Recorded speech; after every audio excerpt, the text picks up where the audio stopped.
আমবাত আমবাত হয়, গায়ে দাগড়া দাগড়া হয়ে চুলকানি হয়, এটাকে বাংলা সায়েন্টিফিক টার্মসে আর্টিকেরিয়া বলা হয়।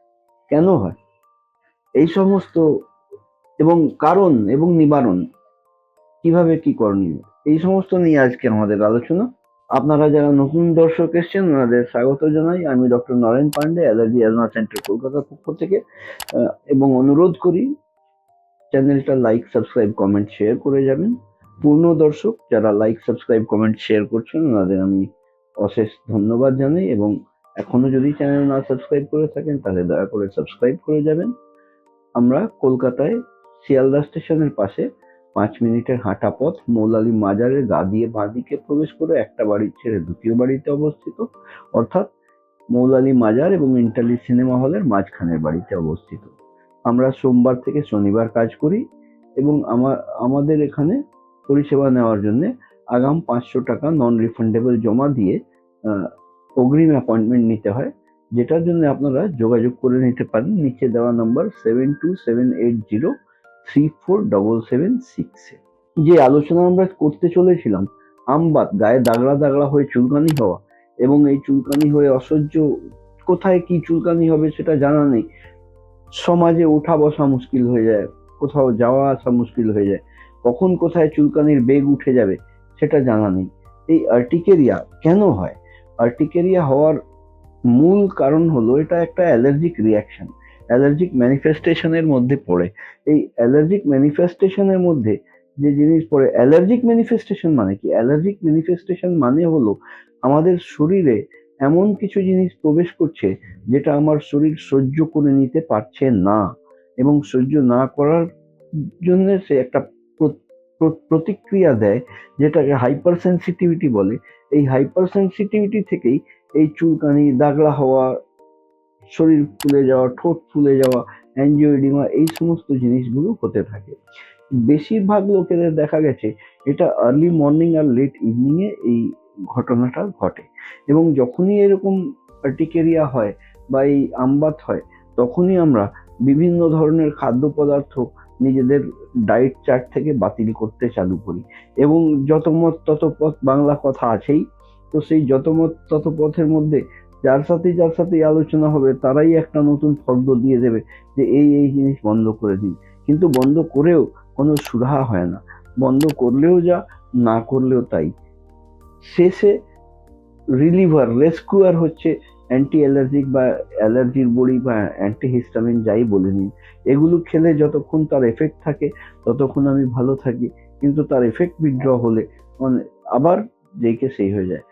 অনেক পরিসংখ্যান রোগীর মধ্যে দেখা গেছে 20-25 দিন যদি একটা সাময়িক ফেজের জন্য এই আর্টিকেরিয়া হয়, 20-25 দিন অ্যান্টি অ্যালার্জিক খেয়ে নিলে মিটে যায় আর চলে যায়।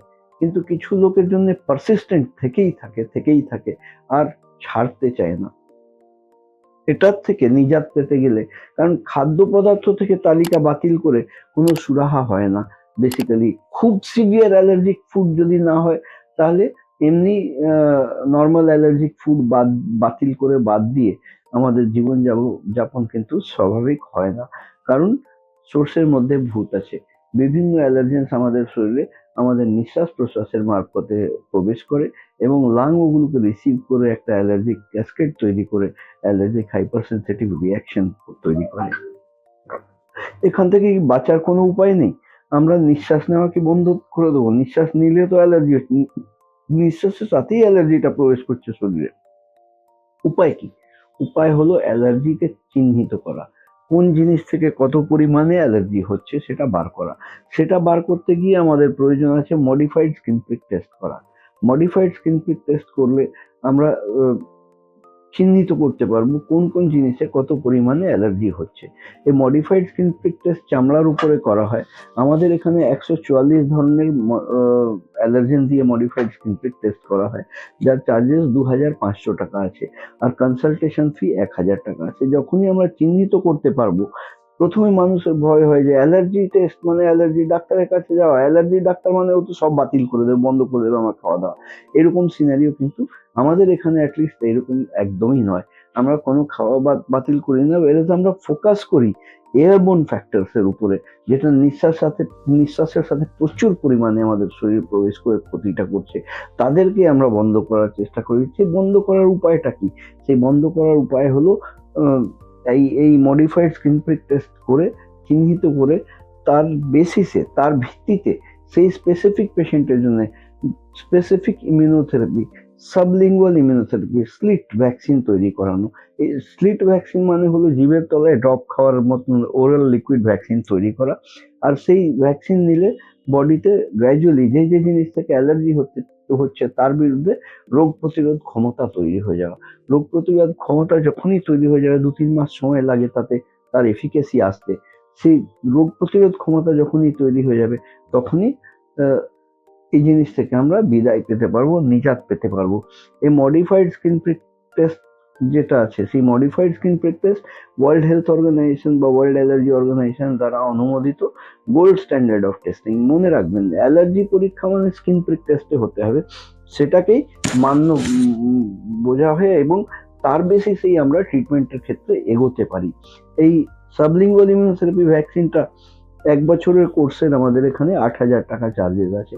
যেরকম বললাম, মডিফাইড স্কিন প্রিক টেস্ট 2,500 টাকা, 1,000 কনসালটেশন আর 8,000 টাকা ভ্যাকসিনের চার্জেস। আনুষঙ্গিক যদি 1,500 কি 2,000 টাকার অ্যাডিশনাল টেস্ট যদি কিছু প্রয়োজন হয়, তাহলে সেটাও করার প্রয়োজন হতে পারে। এইরকম পরিষেবা নেওয়ার জন্য আপনারা নিচে দেওয়া নম্বর 7278034776 এ যোগাযোগ করে 500 টাকা আগাম পাঠিয়ে অ্যাপয়েন্টমেন্ট নিয়ে এসে এই পরিষেবা নিতে পারেন। আমরা কলকাতায় শিয়ালদা স্টেশনের পাশে 5 মিনিটের হাঁটা পথ, মৌলালী মাজারে গা দিয়ে বাঁ দিকে ঢুকবেন, একটা বাড়ি ছেড়ে দ্বিতীয় বাড়িতে আমরা অবস্থিত এবং সোমবার থেকে শনিবার আমরা কাজ করি সকাল 11টা থেকে 7টা অবধি, কিন্তু অগ্রিম অ্যাপয়েন্টমেন্ট নেওয়া খুব প্রযোজ্য। আজকের মতন এখানেই শেষ করলাম। আমি doctor Naren Pandey, allergy centre, Kolkata.